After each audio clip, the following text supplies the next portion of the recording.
conversation that brings you insights on the lives of men and women, the lessons in their journey that you and I can take away, and hopefully we can also chart our own path to greater good and impact on our society, both here at home and around the world. Now, I'm sure you know no one today would pretend we do not have a situation on our hands. We've been dealing with the coronavirus spread across the world, and we have our own number of cases, and there's a lot of work ongoing.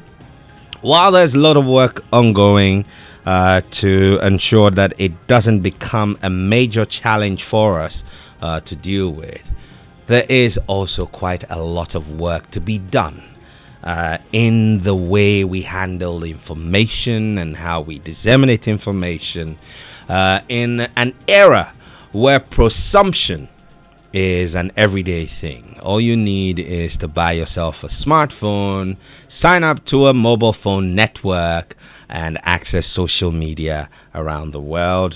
You, from that moment onward, have joined the League of Content Producers. But as citizens interested in upholding the tenets of a cohesive society, do we have responsibilities that the access to technology brings? What kind of responsibility do I have towards my next door neighbor and my fellow user of technology? We'll be finding out more through a conversation with my guest in the studio, who is the executive director of Pen Plus Bytes, and they are a not-for-profit organization that's ensuring that technology is used for good. Ms. Juliet Amwa, you're welcome to the Executive Lounge. Thank you very much, Nhyira. And this is the second time I've had you on the show, but the first time was great. This time around is, so I got a double whammy. Number one is that we're celebrating all the brave women in the month of March, and so every episode of the Executive Lounge this month on radio has been dedicated to ensuring that our thought leader is a female. Wow, and goodness. Secondly, because it's important to discuss the responsibility of the citizen and the use of technology in this digital age. You have a great deal of experience, outside of your work before Pen Plus Bytes, but this is an organization that's focused mainly on ensuring that technology is used to advance good. Have you been concerned with what you've seen flying on social media since the news broke that we had some cases here in Ghana? I'm not sure about being concerned. I'm just more of an observer, if you like, of how society is evolving and how it's playing out in almost all facets. And so for me, it's primarily the lack of awareness, if you like, that the real world is actually being replicated in the digital world, and that people haven't quite caught onto that whatever pertains in the real world is what then should guide what happens in the digital world. And this has changed over time. I mean, what we're now calling the digital age, or the age of information, started in the 1970s. A lot of the issues have evolved, a lot of laws have evolved. People are still not entirely aware that online you can face legal issues just the same as what you can face offline. Okay. So I'm sure we'll get into that aspect of the conversation in a moment, but do I have a responsibility towards my audience? I mean, as a citizen, first of all, there are bylaws by my municipal assembly. I cannot cut the trees in my backyard and then burn the rubbish. And I can't run through a red light. So there are laws that govern how we should do things. But quite often, until someone raises an issue about, you either breaching their personal space in the workplace, or, passing a comment in jest that then is harasses them. Creates a situation. How does that translate into the world of technology? People are on all the peer-to-peer chat platforms, as well as the microblogging sites and all the social media platforms, and we tend to create tons of content. I mean, if I wrote right now that I'm feeling hungry and I want to eat an elephant, I mean, that's it, job done. Could I have insulted someone? Could I have offended someone's sensibilities? What should I be mindful of?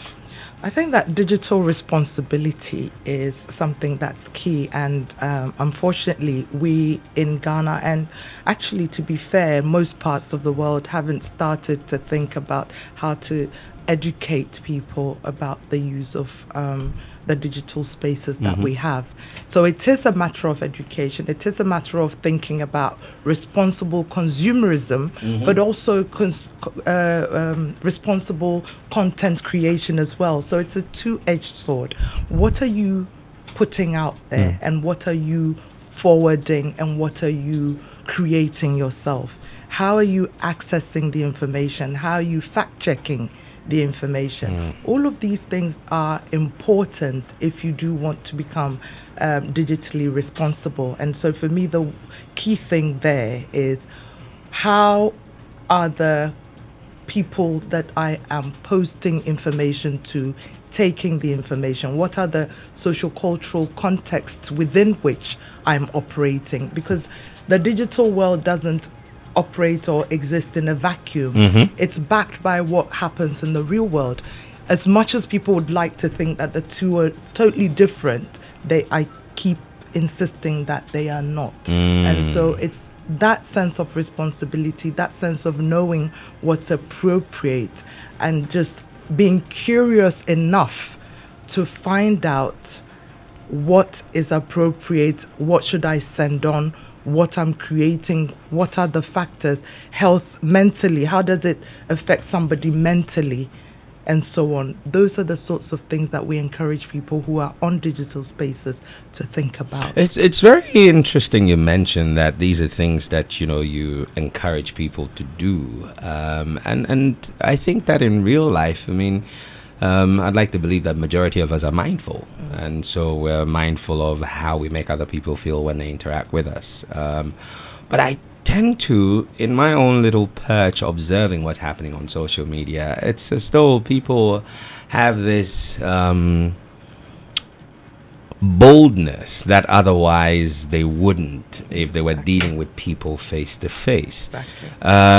Is the digital platform giving us that boldness, or is it making us feel invisible because we're on a keypad and we're banging away and generating stuff? It's funny that you should say that, because social media has it's strange. You're very visible because you have a handle, you have an identity people can see, and not unless, of course, you've created a fake identity, which is becoming more and more difficult to do, increasingly difficult to do. But so you're visible because people like to share things about themselves. Hey, look at me, I was on this trip here and elsewhere. And so you're not quite as visible or as invincible as you might think. Right. And so we're quite vulnerable because of the kind of cookies and things, the algorithms that are tracing us and looking at what we're doing. So to that extent, we're not as invisible or invincible as we think. But yes, you're right. In that, it does give you that false sense of security. Nobody knows I can hide behind anywhere, a platform, especially these closed groups, WhatsApp and all the other chat rooms and online communities. I can hide behind there and say exactly what I want. And I'd like to say that that's even more dangerous to do, and it's the real and present danger when you're looking at health epidemics such as the one that we're facing. When, in fact, we do need clean data to work with, to take decisions with, to make those decisions, you need clean data. But here you are with a cluttered online community. Very noisy. Very noisy with jokes. There are fake videos. There are farms that are producing all sorts of content. People pushing their own agendas. People pushing their products. People looking to make a quick buck out of what's happened to us in the world. And so this is the time when that responsibility that I first spoke about is needed more than ever. But how do you ensure that the majority are acting in the best interest of the greater social good? In the real world, there are laws, right? And we are policed, so there are certain things you can't do. If you go back to the Cambridge Analytica situation with Facebook, for example, one of the things that they often do talk about is that, you know what, we created this, humongous, space, monster, and we cannot police it all. In fact, a couple of weeks ago, if my memory serves me right, in the last 1 month, Mark Zuckerberg has been saying that maybe it is not up to platform owners like Facebook or Twitter to manage and police the users. I mean, what's your take on that position, and who should be doing the policing? I think that there are two groups of people, and just to take you quickly back to what you were saying, online spaces do have legal frameworks, if you like, within which we ought to operate. That's just right. because we're not operating within those frameworks doesn't mean that those frameworks don't exist. You can be prosecuted for plagiarism. That's an online law. It's the equivalent of thieving. Well, of course, you took someone's original idea. You stole. You go to prison for it. Plagiarism can and does have consequences.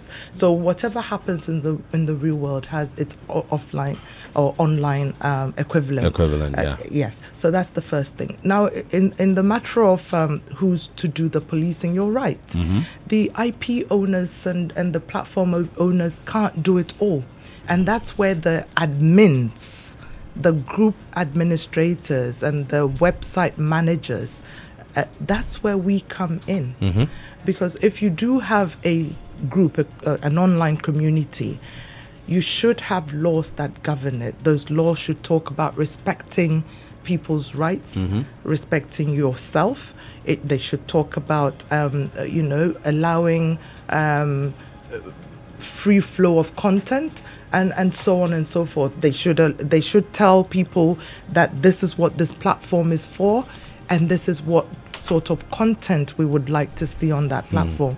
And if people don't adhere to those rules and regulations, they should be taken off those platforms.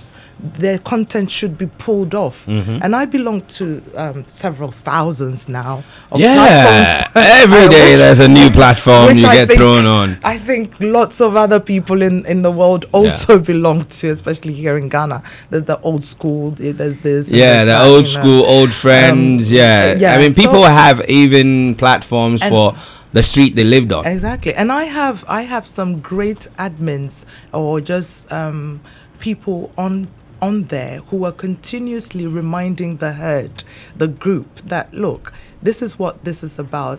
If you're posting content, at least caption it. At least tell us what it's about. Give us a highlight. And if that content is what this platform's for, then it gets to stay on. If it isn't, it's the admins that will take it off. So yes, the Facebooks and the Twitters do have some role in playing, to make sure that especially cyberbullying and trolling isn't happening on their platforms. But ultimately, group admins also have three words heard: cyberbullying. Well, that's 2 words, but we'll count that as one. And trolling. Yes. I would like us to explore these. The trolling, I'd like to start with that. And I was amazed when I got a notification about President Cyril Ramaphosa's address to the South Africans. And so I go on Twitter and I'm watching this, and the comments that were just rolling. I mean, there was a moment where I was more excited to read what was happening in the comments than listening to what he had to say. Why is it that we've always been cynical and now we have an amplified platform on which to demonstrate that, or we have become so because of social media? Perhaps it's the two. Remember that in our communities we have, for those of you who don't know trolling, it's ashibola. Yeah. You know. So, you know, you've gone to say something that you ought not to have, or you've said it a certain way. So yes, it's because of the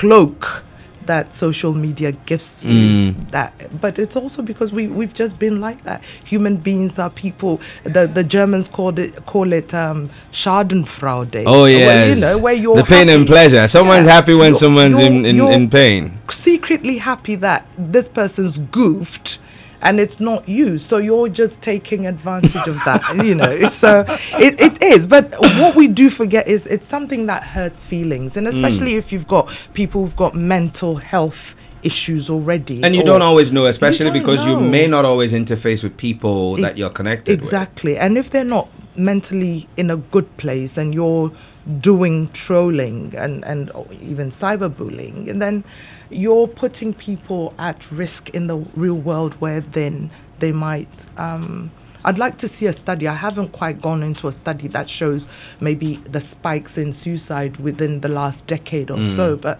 I'm sure that there has been, I know of not a study per se, but there's been some reports that I have read, which may be isolated cases, but I mean, if it can happen to one, it can happen to 1,000. That's right. Let me take this opportunity to welcome anyone who's just tuned into 99.7 FM.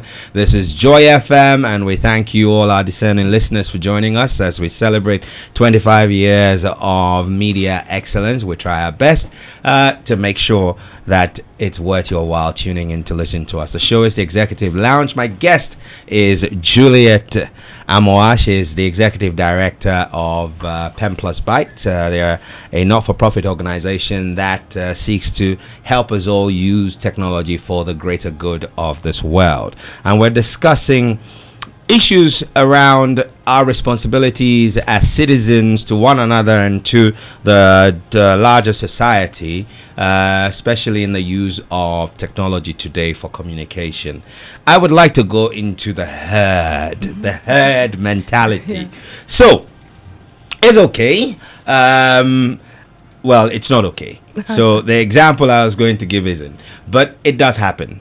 Until COVID-19 pretty much shut down the world, every weekend there's a football match.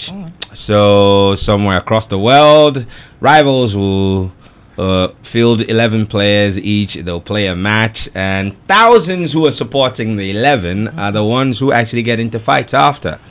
And usually, sometimes is, you know, happened and left very, very terrible scars on society, where it's escalated into violence.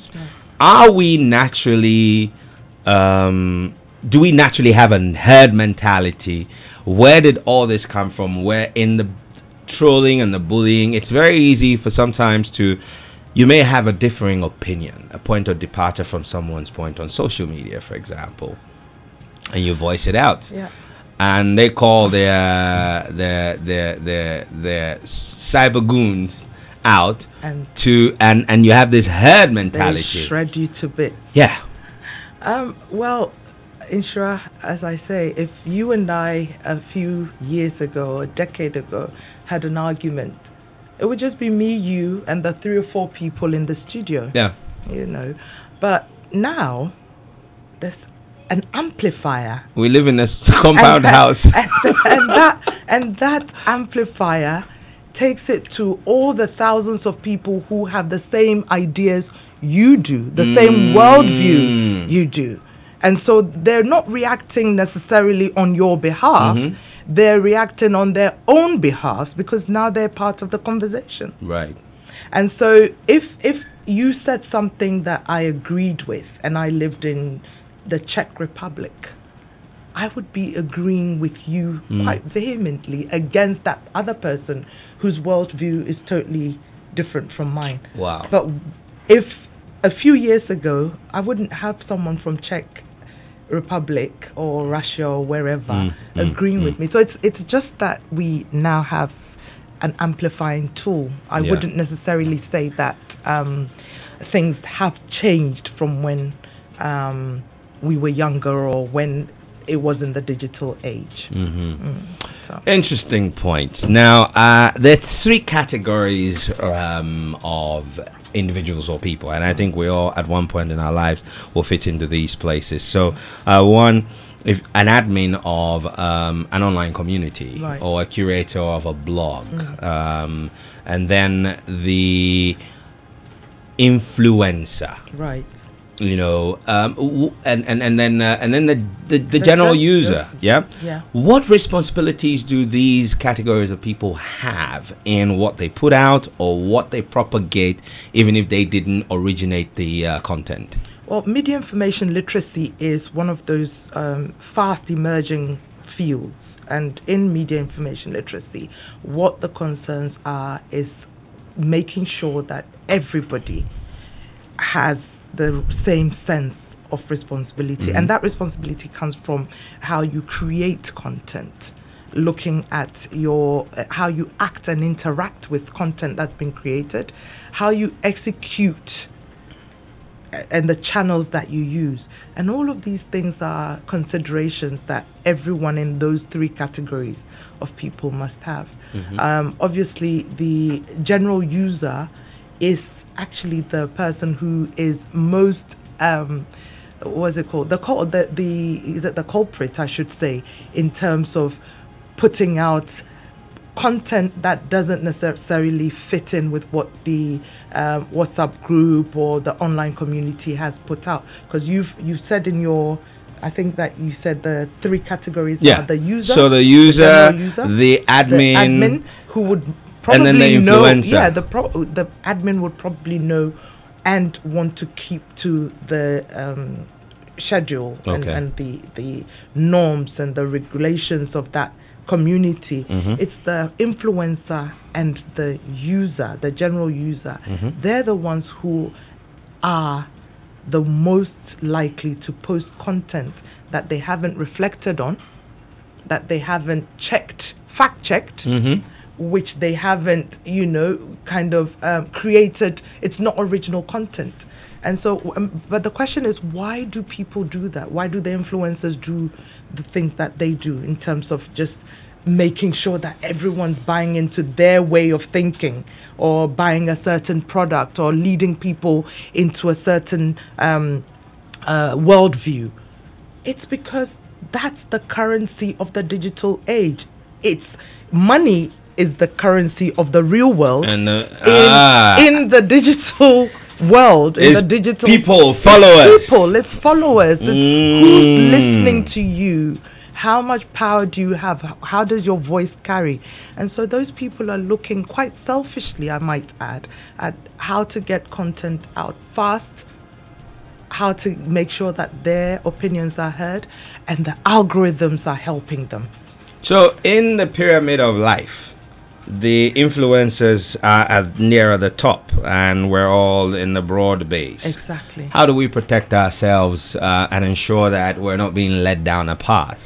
That we, I might like you, I might respect you, but do I always take everything you say, like the Jimmy Jones situation where we all drink poison and die? I mean, is that how do we prevent and look out for ourselves? So, two things. I think that the first thing is to be aware, acutely aware of what's going on in the online space. And in that awareness, you will realize that algorithms help create the content that you are consuming. How do they do that? if you're always Googling, deaths and homicides and murders and accidents and whatnot, over time, the algorithms start feeding that to you. Exactly. The algorithms will realize that you're someone who likes morbidity, and so they will feed you that, whether you're in a closed group or an online space. They will feed you that, and what that does is creates a filter bubble, and so your whole worldview and all the information you have will suddenly be about death and angels of darkness and whatnot. And so it's your responsibility as a user to recognize that. Wow. And to stay away from the sorts of things that you Google and the sorts of people that you follow and so on and so forth. So that's the first thing. The second thing is just to look at, again, what I said earlier about what is this person trying to do and why are they doing it? It boils down to awareness, but this time it boils down to critical thinking. And so as a user... That's elephant all over again. Critical thinking. It is critical thinking. You've got to figure out this influencer, what's in it for them? Why are they so bent on sending this information about COVID and this conspiracy theory about China or whoever, whatever? What are the things that will that inure to their benefit?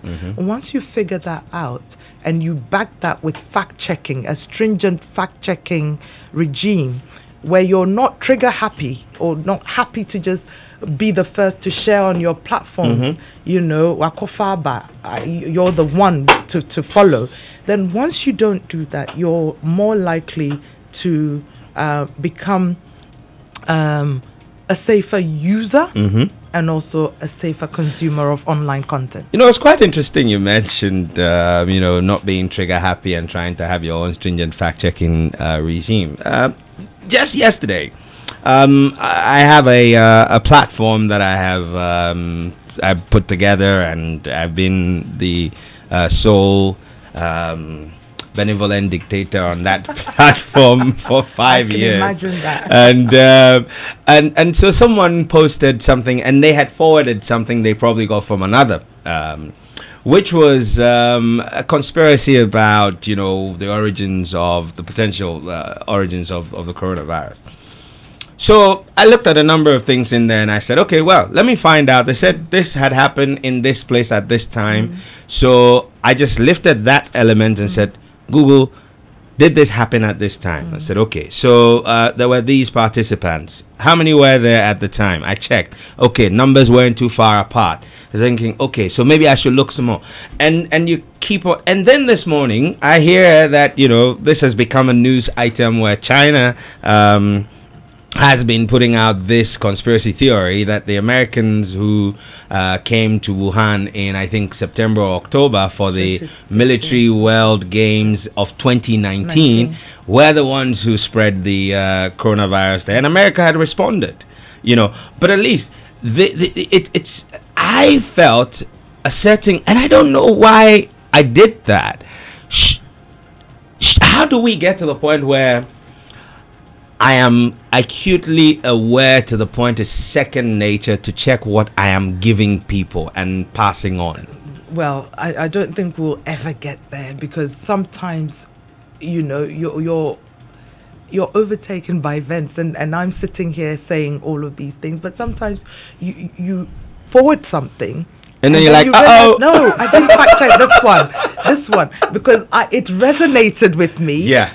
The last thing I forwarded, which I regretted forwarding, was a building somewhere in Africa, and they were calling it the Africa's building of Pisa. And if you know Pisa... Oh, that one. I saw it too, yeah. But if you took a close look at that one... It looked Photoshopped. It was Photoshopped. So that got you. because my worldview about Ghana or Africa and our architecture and our built environment was a certain way, I was quite happy to forward it. But of course, I did go back and say, look, I've taken a good look at it. It's Photoshopped, guys. Just ignore and that sort of thing. So back to your question. How do you become acutely aware to the point that everything you're receiving, you're fact checking, you're looking at it, you're bearing in mind that there's Photoshop, there's the deep fakes and all the rest of it, and AI is doing all sorts of things. How do you get to that point? I can only say that it's self-discipline and just reminding yourself continuously. Yeah. That you live in a community and you have a responsibility to everyone else around you. Right. So humor is important to all of us. I mean, correct. None of us would be alive if we didn't take time to laugh at stuff, at ourselves, at people and events around us. So this business of being responsible, couldn't that suddenly become the killjoy of social media? Because I mean, people give savage responses to things, and there are all kinds of memes made, and some are believable. It's fun to see them and forward them. It is indeed. As for the fun to see them, you can consume that and know that it's a joke for you, but you have a responsibility when you're posting it to say that, look at the joke I just found. It takes away the whole thing. It's like I'm telling you, okay, Juliet, I'm going to tell you a joke. I need you to laugh. Yes, you know. But unfortunately, because not everyone has the same presence of mind, not everyone does the same critical thinking that you probably might do, and they might take the issues at face value. Yeah. And so it's important to put a disclaimer out there, or at least copy the website, even if you're not putting it out there that here's a joke. Yeah. You've put out the website, and if they're diligent and go onto the website, they will realize that, well, this is a website for memes and just jokes and so on and so forth. Okay. Now, ladies and gentlemen of the audience who are tuned in to Joy 99.7 FM, this is the Executive Lounge with me, Nhyira Addo. My guest is Juliet Amoah, and she is the Executive Director of Pen Plus Bytes. They're a not-for-profit organization that helps us use technology for good. It's 13 minutes to the top of the hour.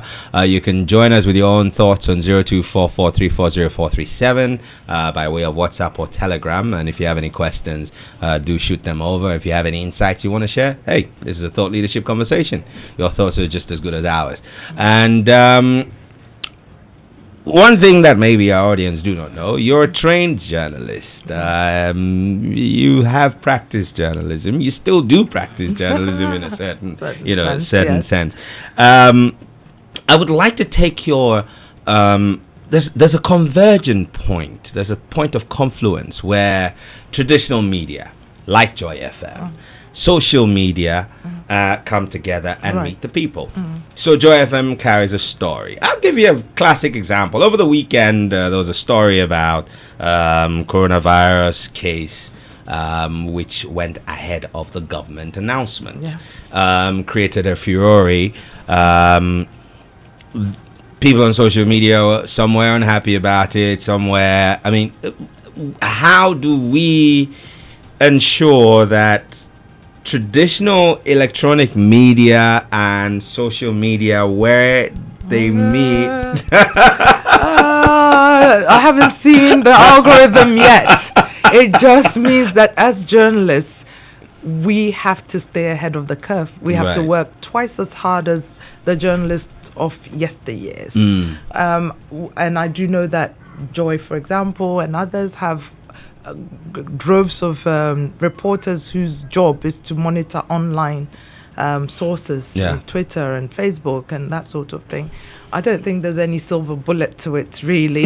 It is that you do have to work hard to stay in tune, and then, but what advantage I would say that trained journalists and media houses have is the trust that we still enjoy from the public, because hey, if it's in the newspaper or on radio, on TV, it must be the truth. Remember those days? Those good old days. It must be the truth. We've still got a little bit of that. There's still people in the rural communities and even in urban communities who still feel that, once it's on the box is the truth. It's the truth, and so we have a responsibility to, and I keep using that word because that's the only word there is for this monster or monstrosity that we've created online. So it's responsibility. We have a responsibility to tell the truth, use the information that's online, and use it wisely. But I can't say that we can always find a good convergence between the two. If we were to, assume that we need to apply moral suasion and appeal to the conscience of every user of technology, who would you say would be at the end of the shortest straw if we ignore our responsibility to be mindful of what we put out and how we put it out? Whereas I'd say everybody, I think that the young users are more at the shorter end of that straw, because they're the ones who cannot by themselves unravel all the different layers that are and the nuances that exist. So they're more likely to be at risk, and but happily some of these search engines and online communities have made it such that young users can go onto sites that are specifically for them. So the content is age appropriate, the information is age appropriate. They don't have to reach beyond their years to try to unravel what's the truth, what's not the truth, and what's in between. Because there are a lot of in between spaces online, and it requires quite some critical thinking to be able to unravel. 5 years ago, I think Pen Plus Byte worked with multimedia to, it was your event and we partnered to work with you on that. This was dubbed the future of news. And I remember, I've forgotten the gentleman, was it Rick Marsden? No, it was Ethan Zuckerman. Yes, it was Ethan, yes. Who created the pop-ups on Google and all search engines. That's so when you're searching and you see a pop-up, that's Ethan Zuckerman, yes. Now, Ethan painted a very interesting future 5 years ago. Are we already living it? Would you say that it could get worse than it is now? It could get worse if we continue to do the things that we're doing in the ways in which we're doing them. But if we become more mindful of the space that the online community gives us, if we become mindful of the content that we're creating, mindful of what we're sharing, and mindful of the fact that there are legal frameworks within which we ought to operate, I think that we could stop it right there, just the same way as governments are trying to stop COVID-19 in its tracks. We could stop it from getting to that dark and bleak reality where, your bullying is escalated, trolling is escalated, and fake news or disinformation abounds. We can stop it. Right. As we get ready to wrap this conversation, I've been enjoying myself so much that I haven't been making the mental notes I do to be able to do my 5 takeouts, but God's on our side. Do you foresee in the real world, the physical world, so a state of emergency can be declared, which means that certain aspect of the Constitution can be set aside, restrictive movements and things like that. Do you foresee that ever happening? Is the internet governable? People have tried it. Yes, they have, but because the internet or what happens online is so linked to the real world. In the real world, yes, you can set aside some things, but can you shut down the internet without infringing on people's rights? We're yet to get there. At the moment, civil society and other noise groups, if you like, and pressure groups have made it impossible for shutdowns to happen because we feel that they infringe on people's rights and so on and so forth. But hey, who knows? We might just get there where the whole world, because when China shut down and put its provinces on lockdown, everyone thought, oh, they can do that because they are a socialist. Exactly. But 2 weeks down the line, Italy did it. America did it. UK, Ghana, Madrid, New York had a curfew from yesterday. We thought it wasn't possible, but here we are. it's happened, and so France is I wouldn't rule it now, right? It wouldn't in rule about it out. 5 minutes. Yes, I wouldn't rule it out. So there you go. Yes, it can happen.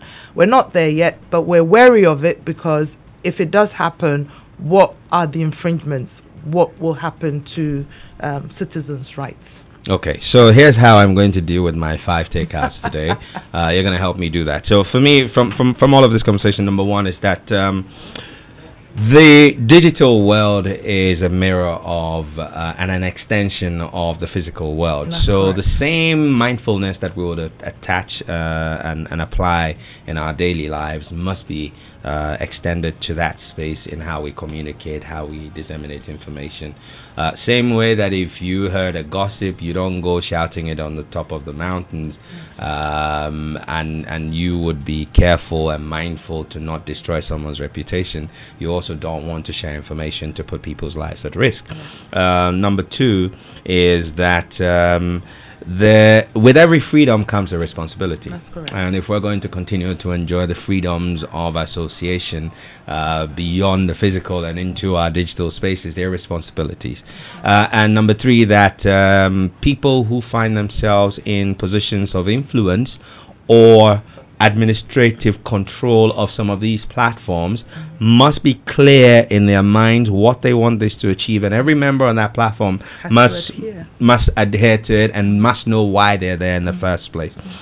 Number four is that a little extra responsibility for yourself. I mean, same way if you picked up a drink from a supermarket and then you flip it and check whether it's expired, that's fact checking whether it's good enough to consume. Similarly, you should be fact-checking the things that land in your inbox or in the blogging site you're on. And there are tools. Yes. Many tools. Okay. Can we find these on the Pen Plus Byte website? You will. Okay. What's the website? www.penplusbytes.org. That's Pen Plus Bytes. Okay. So pen, as in PEN, plus PLUS, bytes as in computer bytes, BYTES. Yes. .org, and you'll find a lot of tools to be able to help you navigate this murky world of disinformation, fake news, trolling, herding, all of that. And number five, I'm hoping that you should do number five. Okay, so number five for me today is this, that I think it's just a call to everyone else, that in times like this, we actually hurt ourselves and the same group of people that we call the future, the same people we're hoping to hand off a better world to. So the technology we have today should not only be tools for amusement today, they should also be used as tools that create a future that our young can live in. Brilliant. Juliet Amwa, thank you so much for joining us for the Executive Lounge, and we look forward to having you again. Happy Women's Month. Thank you and we're still maintaining social distancing. I think that I like Kofi Kinata. I can't think of any other song to play. I would like to play Things Fall Apart for you. It doesn't mean that things are falling apart. As always, go forward, make rain. And Mr. Kojo Menu is up next with the news, after which Lexusville comes your way with the award-winning late afternoon show Drive on Joy. Be good, be safe. Stay away from people who are coughing, and please, if you have to cough, use wipes and hand sanitizers, wash your hands, observe all precautions, and let's see you again soon. Take care.